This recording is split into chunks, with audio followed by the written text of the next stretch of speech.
O Fábio me pediu para pregar, para conversar, eu gosto de chamar mais de uma conversa, sobre o pós-Páscoa. Como é que a gente vive pós-Páscoa? O que aconteceu? O que a Bíblia tem para nos ensinar? O que acontece depois da Páscoa? Geralmente, é comum que a gente tenha um evento grande na Páscoa, nas nossas comunidades, e aí, em seguida, às vezes é um domingo normal. Então, de repente você está falando da Páscoa, Jesus morreu, ressuscitou, domingo que vem. Abre aí sua Bíblia em Gênesis, vamos na criação. E eu gostei muito dessa provocação de continuar, porque o texto bíblico ele não se encerra, ou pelo menos os evangelhos não se encerram quando a ressurreição acontece. Existe um período que Jesus fica com os discípulos, e um período, inclusive, muito interessante, que tem muito a nos ensinar. E aí, quando o Fábio me trouxe essa provocação de conversar sobre esse pós-Páscoa, eu fui para o meu evangelho preferido, o evangelho de Lucas, e aí o roxo vai me zoar bastante. Por quê?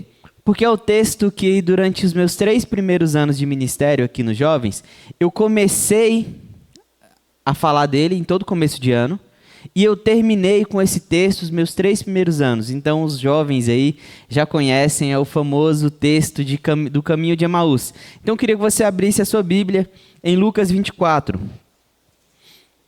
a partir do versículo 13. Esse texto, ele me acompanha durante toda a minha caminhada cristã, assim. É um texto que eu descobri, ou que de alguma forma me descobriu, no momento onde eu estava numa situação muito tensa, de mudança de igreja, se eu ia continuar indo na igreja ou não. E eu lembro que eu ouvi uma pregação uma vez, e o tema da pregação era: no caminho de Emaús, tenho sobrevivido. E aí, na época, ainda era o nosso finado Facebook, e aí eu postei: no caminho de Emaús, tenho sobrevivido. E veio um amigo meu que era dessa outra igreja que eu estava saindo, e ele falou assim: como assim, no caminho de Emaús, tenho sobrevivido? Porque, como eu estava mudando de igreja, era uma igreja que quando alguém mudava de igreja, você deixava de ser crente, não importa para onde você ia. Então ele falou assim: o caminho de Emaús é para quem não tem fé, o caminho de Emaús é para quem está se perdendo, e você está se perdendo e tal. E eu estava muito mexido, que eu tinha um acampamento de um projeto, e eu ouvi essa mensagem, falou muito comigo, eu falei: como assim, cara? Deixa eu viver meu momento aqui de caminho de Emaús, e eu estou sobrevivendo. E esse texto, desde então, mais de 10 anos, ele tem caminhado comigo e me salvado, de certa forma, nos meus momentos tensos. E eu queria ler com vocês hoje. Lucas 24, a partir do versículo 13. Só dando um panorama, Jesus ressuscitou, as mulheres foram lá, viram que o túmulo estava vazio, tiveram um encontro com o anjo, elas voltaram e contaram. Homem sempre vacilando, não ouviu as mulheres, o cara tive que ir lá se provar, ver se era verdade. O Pedro foi lá, correu, voltou e falou: gente, é verdade mesmo, o túmulo está vazio. E aí tem 2 discípulos.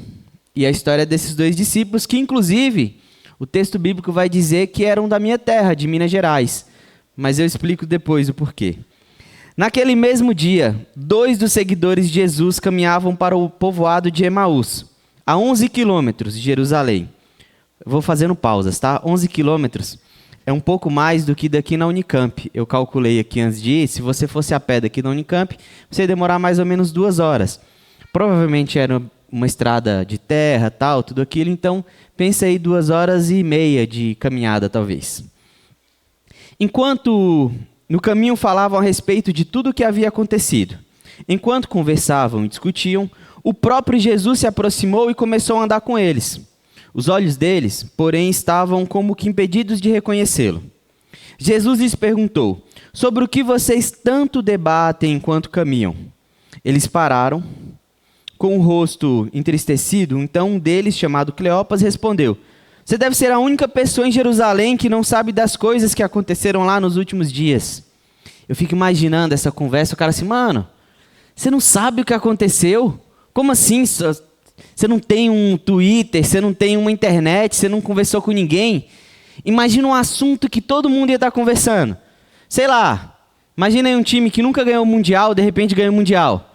Tá todo mundo falando disso. Imagina, sei lá, cadê o Lucas? O Botafogo conseguiu encher um estádio. Era uma coisa que ninguém... Botafogo encheu o estádio? Não, como assim? Todo mundo ia estar falando sobre isso. E aí, de repente, Jesus morreu. Jesus ressuscitou e está todo mundo em Jerusalém. É a notícia, é o que a galera está conversando. É como se falasse assim, mano, você não tem um amigo para te fazer uma fofoca, falar do cara que morreu? E aí ele continua o papo e diz, que coisas? Perguntou Jesus. As coisas que aconteceram com Jesus de Nazaré, responderam eles. Ele era um profeta, de palavras e ações poderosas aos olhos de Deus e de todo o povo. Mas os principais sacerdotes e outros líderes religiosos o entregaram para que fosse condenado à morte e o crucificaram. Tínhamos a esperança de que ele fosse aquele que resgataria Israel. Isso tudo aconteceu há 3 dias. Algumas mulheres de nosso grupo foram até o seu túmulo hoje bem cedo e voltaram contando uma história surpreendente. Disseram que o corpo havia sumido e que viram anjos que lhe disseram que Jesus estava vivo. Alguns homens de nosso grupo correram até lá para ver e, de fato, tudo estava como as mulheres disseram, mas não viram. Então Jesus lhes disse, como vocês são tolos. Uma linguagem mais de gente, como vocês são cabeça dura. Como custam a entender o que os profetas registraram nas Escrituras? Não percebem que era necessário que o Cristo sofresse essas coisas antes de entrar na sua glória? Então Jesus os conduziu, e eu gosto muito dessa versão porque então Jesus os conduziu por todos os escritos de Moisés, o Pentateuco, e dos profetas, explicando o que as Escrituras diziam a respeito dele. Aproximando-se de Emaús, o destino deles, Jesus fez como quem seguia a viagem. Até então, a gente se vê. E eles respondem e insistem, fique conosco essa noite, pois já é tarde. E aqui é a comprovação de que eles eram mineiros. Porque isso é coisa de mineiro. Você fala, então eu estou indo. E o mineiro vai responder, não, entrei para tomar um cafezinho. 11h30 da noite, você vai dar carona. Não, sobe aí, vou passar um cafezinho, passar um pãozinho de queijo. Então, paulista eles não eram. Tenho certeza que eles eram mineiros. Então, eles falaram para Jesus ficar. E Jesus foi para casa com eles. E quando estavam à mesa, ele tomou o pão, ele abençoou. Depois ele partiu e ele deu esse pão a eles. Então os olhos deles foram abertos e o reconheceram. Nesse momento, ele desapareceu. Disseram um ao outro, não ardia o nosso coração quando ele falava conosco no caminho e nos explicava as Escrituras? E na mesma hora levantaram-se e voltaram para Jerusalém. Ali encontraram os 11 discípulos e os outros que estavam reunidos com eles, que lhe disseram, é verdade que o Senhor ressuscitou. Ele apareceu a Pedro. Então os dois contaram como Jesus tinha aparecido enquanto andavam pelo caminho, e como o haviam reconhecido quando ele partiu o pão. Eu gosto demais desse texto porque eu me reconheço em diversos momentos da minha vida nele, a começar por esse princípio do texto. Você tem uma promessa, uma expectativa de um rei, de alguém que vai vir para libertar Israel, e você encontra essa pessoa. Você olha para um cara de Nazaré, reconhece que ele é o Messias, e junto com esse reconhecimento você traz toda a sua expectativa de que esse Messias seria quem resolveria toda a questão de Israel. Israel vivia sob o domínio de Roma. Israel que antes fora um povo muito poderoso, essa memória, essa lembrança de um reinado de Davi, um reinado onde ele venceu outros reinos muito mais poderosos, de guerra, que ninguém conseguia ir lá e batalhar contra esse reinado de Davi. Essa memória que esses discípulos têm, essa promessa de um reino de novo. E aí eles reconhecem em Jesus o Messias, que aparentemente não tem nada a ver com Davi, mas eles reconhecem que Jesus é o Messias porque ele opera milagres, porque ele tem poder para falar, porque ele tem autoridade. E Jesus, durante a sua caminhada com os seus discípulos, disse algumas vezes, inclusive eu costumo brincar que Jesus, ele tem um costume de deixar um climão. Porque acontece uma coisa, um milagre, e Jesus vem com um papo assim, então gente, eu vou morrer, tá chegando, aí Jesus, acabou de acontecer um negócio maneiro aqui, não toca nesse assunto agora. Sabe aquele parente que tá, aquela festa legal, e aí vai e toca num assunto que deixa todo mundo assim? E Jesus falava com os discípulos, eu vou morrer, mas eu vou ressuscitar. Eu vou morrer, mas faz parte daquilo que está proposto. Inclusive as Escrituras já diziam sobre isso. Esses discípulos, eles ouviram isso de Jesus. Mas uma coisa é você ouvir. Outra coisa é quando a coisa acontece. Então Jesus morre, é crucificado, e os 3 dias, que inclusive Jesus falou, citou Jonas, os 3 dias se passam. E os discípulos reunidos agora, naquele misto de expectativa, tristeza, luto. E aí tem 2 deles que eu fico imaginando aquela conversa assim, falando assim, ô Cleopas, que o outro eu não sei o nome, então eu sei de um. Cleopas, acho que já deu, mano. Jesus não vai voltar, não. 3 dias já. Deu os 3 dias. Não tem. O pessoal vai ficar aqui esperando. Vamos para Emaús, cara. Vamos para outro lugar. Aí chegam as mulheres e elas falam em aquela alegria, mas tem sempre aquele cara que é mais cético, assim, ele olha e fala assim, isso aí, eu não boto fé, não. Não acredito, não. Eu acho que elas podem estar tristes, elas, sei lá, viram alguma coisa, e aí, não sei, mas não acredito, não. E aí Pedro vai até lá, volta e fala, o túmulo realmente está vazio. Eu fico imaginando aquela conversa, falando assim, alguém deve ter tirado, roubaram o corpo, não olharam direito, sabe como é? Pedro é bem avoado, às vezes estava num cantinho lá e ele não conseguiu achar. Bora. O outro vira e fala, vamos. E eles começam esse caminho. O texto vai dizer que quando Jesus encontra com eles estão tristes. Tristes porque eles perderam a esperança. Triste porque, de alguma forma, isso acontece com a gente hoje, Jesus nos decepciona. E Jesus nos decepciona porque a gente coloca sobre Jesus expectativas que Jesus não se propôs a cumprir. Jesus nos decepciona porque a gente coloca sobre Jesus uma expectativa de que ele vai resolver o nosso problema. E aí esse texto se torna ainda mais bonito para mim, porque Jesus não se coloca no caminho como alguém que vai resolver o problema deles, mas como alguém que vai escutá-los. E às vezes o que a gente precisa não é de alguém para resolver nosso problema, é de alguém para escutar o nosso problema. Jesus, ele não vira e vai num passe de mágica e eu fico assim, gente, se eu tivesse todo o poder, eu já chegava voando, já, sei lá, fogo, tipo Avatar, sabe? Água, fazia subir alguma coisa, para falar assim, sou eu aqui, voltei. Mas Jesus se coloca no caminho para escutar, para perguntar o que está acontecendo com eles, por que eles estão desse jeito. E essa é uma das primeiras lições que o Jesus ressurreto me ensina. Que ele está muito disposto a nos escutar. E a caminhar com a gente, mesmo quando a gente não consegue reconhecê-lo. Essa ideia de Jesus ressurreto, ela é um mistério, porque não é a primeira vez que pessoas o veem e não o reconhecem. Ninguém sabe como é que era esse corpo, como é que olhava, como assim... Caminhei 3 anos com Jesus, mas agora eu não o reconheço. O que mudou ali, eu não sei. Mas eu sei que esses discípulos não o reconhecem, mas ainda assim, ele se propõe a ouvi-los e a caminhar com eles. Num caminho de Emaús, num caminho de desesperança, num caminho de frustração, de decepção, num caminho de tristeza, como o texto traz. E Jesus se propõe a caminhar e conversar. Diferente de mim, Jesus não é tão ansioso assim de querer resolver logo as coisas. Provavelmente uma caminhada de 2 horas e pouco. Uma caminhada de muita conversa. Um Deus que caminha. Um Deus que escuta. Um Deus que acolhe.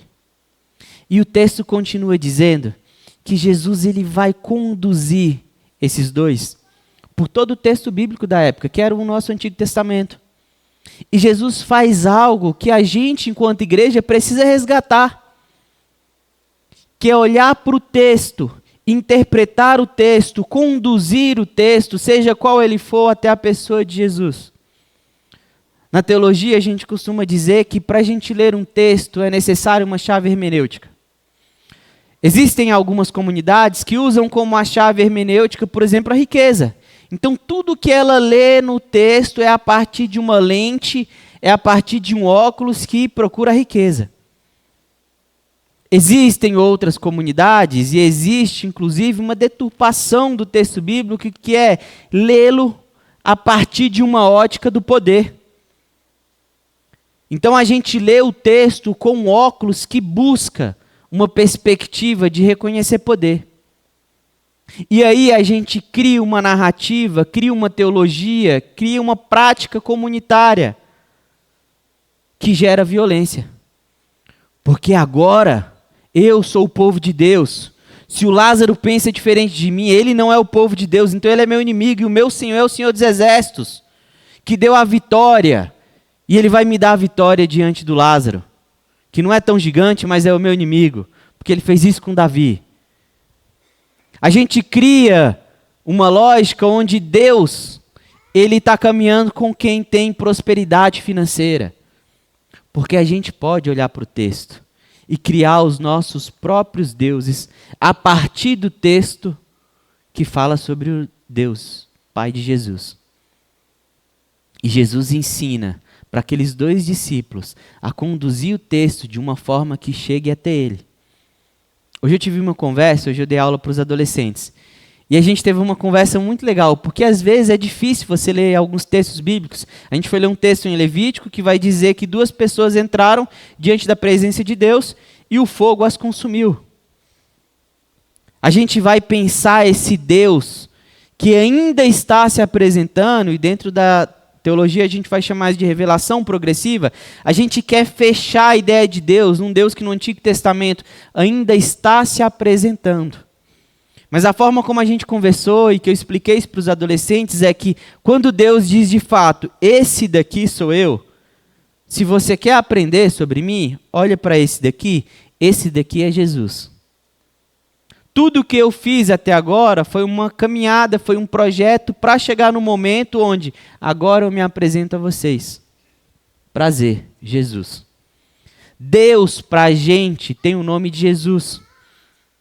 A gente sabe que Deus é 3, que é o Pai, que é o Filho, que é o Espírito, mas o que a gente conhece, o rosto de Deus para a gente, é o seu Filho Jesus.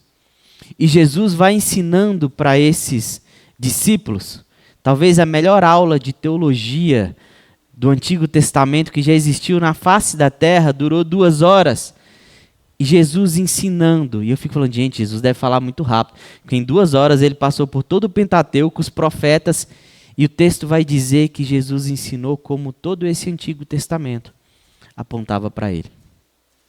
Se um dia alguém estiver querendo falar para você sobre a Bíblia, e você olha para aquilo que a pessoa está falando e fala assim, mano, eu não consigo pensar esse discurso, e olhar para a vida de Jesus, se questione. Porque o texto, ele tem muito texto complicado mesmo, que só vai fazer sentido se a gente olhar para a vida de Jesus. É um desafio muito grande ensinar para as crianças os textos do Antigo Testamento. Mas aí a gente tem que ter a sabedoria de fazer com que esses textos apontem para Jesus. Porque toda a Bíblia, todo texto, ele só pode ser lido a partir da vida de Jesus. A segunda lição que o Jesus ressurreto me ensina é que o texto aponta para ele. Mas que para ler o texto também eu parto de Jesus. Eu vou ler Gênesis 1, 2 e 3 a partir da vida de Jesus. Eu vou chegar em Gênesis 3 e ver o problema do pecado acontecer no mundo, mas sabendo que a esperança e que o projeto de Deus se cumpriu em Jesus. Eu vou ler Noé e vou olhar a mudança que Deus está tentando fazer ali, porque o mundo está sob uma corrupção tão grande. E eu vou conseguir ter esperança, porque eu já sei que Jesus veio, morreu, ressuscitou e vive. Que o projeto, que o compromisso de Deus com a humanidade, ele foi e ele é presente até hoje. Porque Jesus se fez, Jesus é e Jesus está vivo.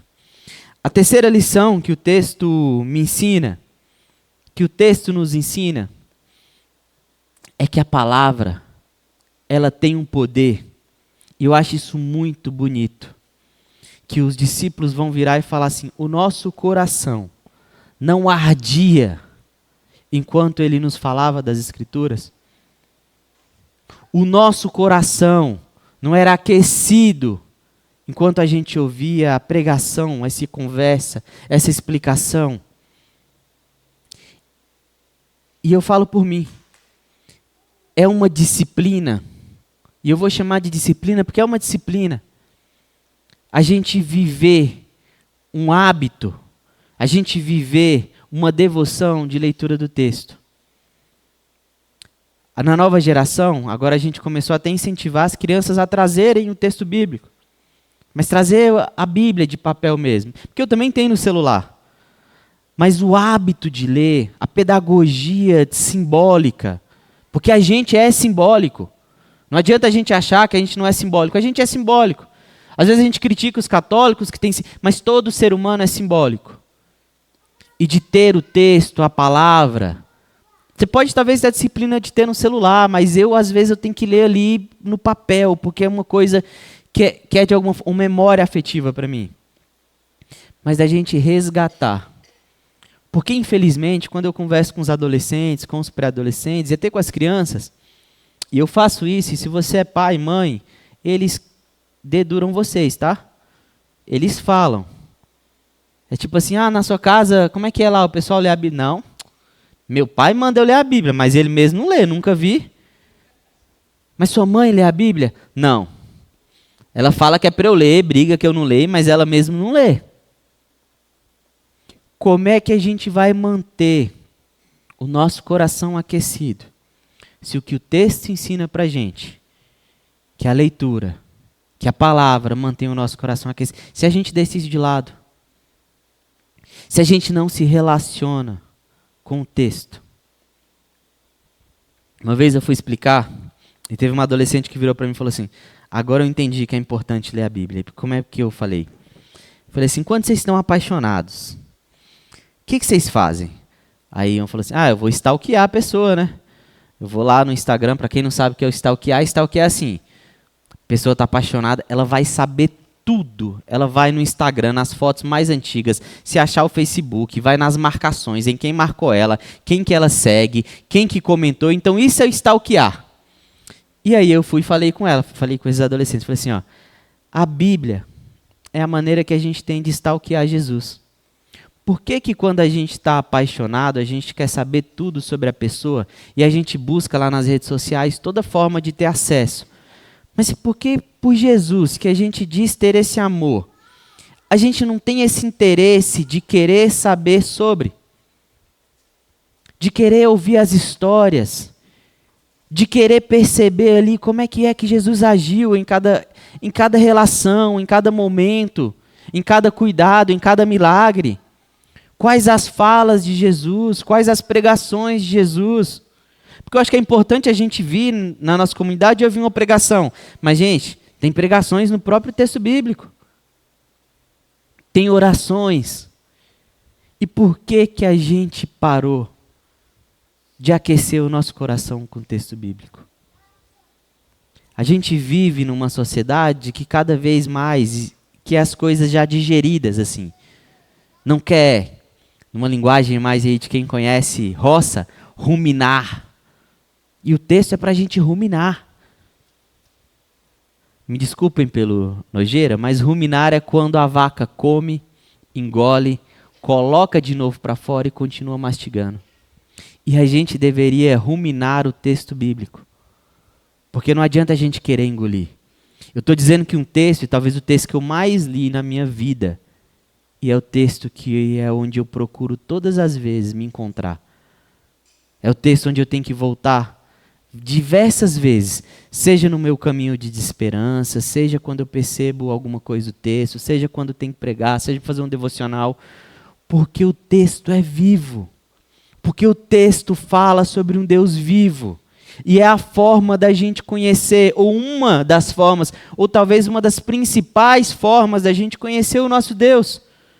O nosso Deus na pessoa de Jesus. Hoje, para a gente tem esse acesso do texto. Um texto que outrora fora simplesmente um testemunho. Mas que para a gente chegou como texto. Eu não consigo ouvir, e eu queria muito trocar uma ideia com o Lucas. Mas não consigo trocar essa ideia com o Lucas, mas Lucas deixou um texto. Falando sobre o Deus que ele acredita, e que é o mesmo Deus que eu acredito, e através disso, e graças a Deus por isso, eu consigo conhecer um pouco mais de Deus em Jesus. A gente tem um privilégio de ter um texto a hora que a gente quer, no celular, de poder conversar. Mas a gente não dá o devido valor ao texto.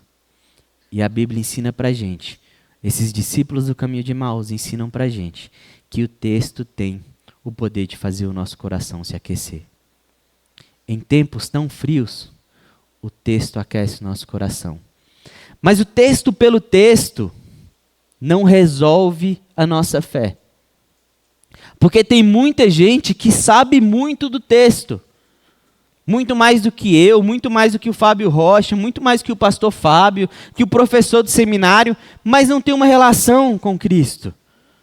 Tem muita gente que olha para o texto como um objeto de estudo e não como um lugar para se relacionar com Deus. E aí esse texto de Lucas 24, Jesus mostra para a gente que o texto tem o poder de aquecer o nosso coração. Mas a revelação de Jesus, ela acontece na comunhão. Tem muita gente que não sabe nem ler, mas que teve uma revelação de Jesus, porque viveu uma comunhão com Deus, mas uma comunhão com o outro. Gente que nunca conseguiu pegar e ler 2, 3 capítulos, mas que no ouvir, num partir do pão, percebeu um Cristo que fez tanto sentido que aquilo mudou toda a vida dela. E no pouco que ela teve acesso, aquilo transformou a vida dela. Eu tive um grande privilégio de ter a pessoa, o Jesus mais próximo da minha vida, que foi a minha avó. Que mal aprendeu a ler, mas que lia, e no que lia entendia o básico da teologia, mas vivia. Minha avó era uma viúva de 10 filhos, que adotou 4. E adotou porque entendeu no texto bíblico que era papel do povo de Deus, cuidar da viúva, do órfão, do estrangeiro. Ela não precisou que alguém ficasse explicando, porque ela entendeu aquilo ali e viveu uma comunidade de 10 filhos, 4 filhos por adoção e toda uma comunidade que era família para ela, sendo uma viúva. O texto vai dizer que Jesus faz um movimento que ele faz todas as vezes que ele vai comer com os discípulos. Que ele toma o pão, que ele dá graças pelo pão, que ele parte o pão e que ele distribui. Esses discípulos, eles viram Jesus fazer isso. E esses movimentos de Jesus, inclusive, têm um símbolo por trás, que é, naquela época, quem tomava o pão e dava graças pelo pão, era o Senhor e o anfitrião da casa. Então Moisés gosta lá de dar um churrasco lá na casa dele. Moisés vai pegar lá a fraldinha, picanha, contra filé. Obrigado, Deus. Tomou o pão, tomou a carne, o churrasco, agradeceu. Mas se fosse naquela época, Moisés provavelmente entregaria um servo dele, que aí seria um churrasqueiro que iria lá cortar, fazer tudo e depois distribuir.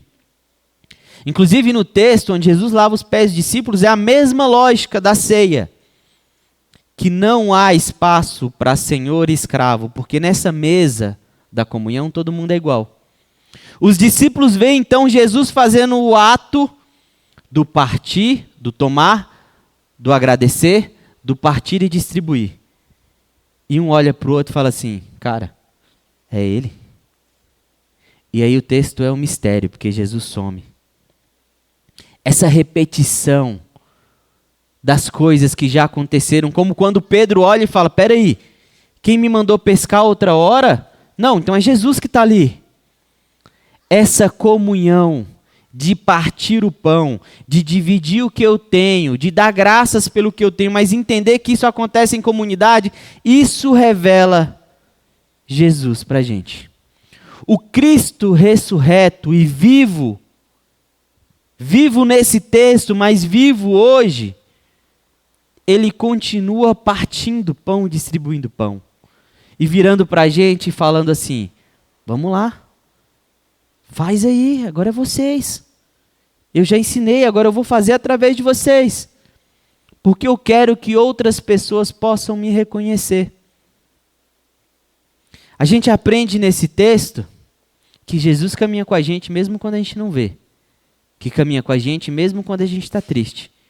Que nos escuta e não está preocupado em resolver nossos problemas, mas em estar com a gente nos problemas. A gente aprende que o texto bíblico é um texto que precisa necessariamente apontar para Jesus. A gente aprende que o texto bíblico aquece o nosso coração e é fundamental para a gente continuar caminhando.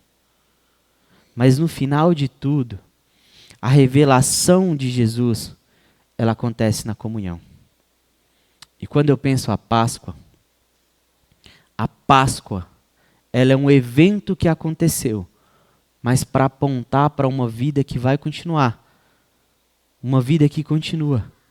Os discípulos que outrora caminhavam sem esperança para um outro lugar, agora fazem um caminho de volta. E eu fico imaginando esse trajeto. Eu andei 2 horas, 2h30, cheguei à noite, daqui lá na Unicamp.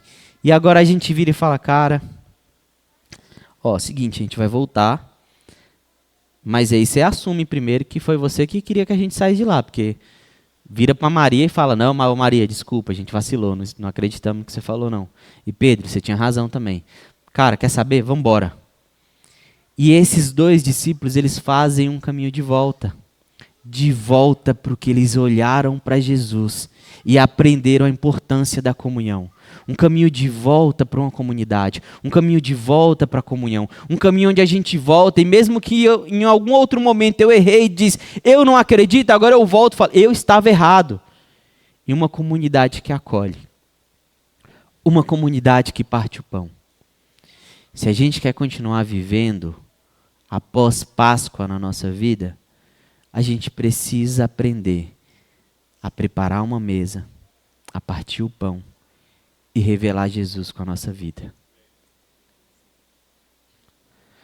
Eu gosto de pensar, no final das mensagens, como que a gente vai fazer um apelo, o que a gente vai dizer, mas hoje eu queria lançar um desafio muito prático. Como a gente fala com a nova geração, uma lição de casa, uma tarefa para casa. Eu não vou dar moedinha para cada um aqui que cumprir a tarefa. Porém, eu vou lançar o desafio que é, essa semana, feriadão agora, quinta-feira, prepara uma mesa para alguém. Prepara uma mesa para que outras pessoas, e talvez alguém que está sem esperança, possa no Jesus partindo o pão, através da sua vida e da sua família, ver, perceber, um Jesus que inclusive já deve estar caminhando com essa pessoa, sem que ela consiga perceber, mas deixa com que a mesa da sua casa abra os olhos de outras pessoas, para o Jesus vivo e ressurreto, para um Jesus que vive para além do evento da Páscoa, para um Jesus que vive na sua, na minha, na nossa vida. Deixa que a comunidade não seja só o nosso domingo e na Andrade Neves, número 1848, mas que a comunidade seja a mesa da sua casa. Faça uma mesa, provoque mesas, escute pessoas. Deixe o texto fazer seu coração arder. E através da sua vida, aqueça também o coração de outras pessoas. Que Deus te dê muita sabedoria para essa mesa que Ele quer preparar para outras pessoas através da sua vida. Senhor Deus, muito obrigado. Muito obrigado por mais um dia. E muito obrigado por essa mesa que a gente chama de reino. Essa mesa da comunhão que o Senhor preparou para a gente através da vida, do nascimento, dos ensinamentos, da morte e da ressurreição do Teu Filho Jesus, Pai. Muito obrigado por essa mesa. É nela que a gente se alimenta, é nela que a gente se sente vivo. E para uma vida que não termina aqui, para uma vida eterna, Pai. Dê-nos temor, Pai, para que a gente possa viver uma relação contigo e uma busca por conhecer mais o Senhor, para que a gente valorize esse presente maravilhoso que o Senhor deixou para a gente, que é o texto, que é as histórias do Teu Filho Jesus. Com que a gente consiga olhar, abençoa para que a gente consiga olhar para esse texto e perceber Seu Filho Jesus, Pai. Livra a gente desse desejo de buscar poder, de buscar riqueza, mas que a gente possa olhar para o texto e perceber Teu Filho Jesus. Desculpa, porque às vezes a gente não consegue perceber o Senhor caminhando com a gente. Mas que para cada caminho de Emaús, a gente encontre também uma mesa para perceber a revelação do Senhor. Abençoa cada família aqui, Pai. A gente ora no nome do Teu Filho Jesus. Amém.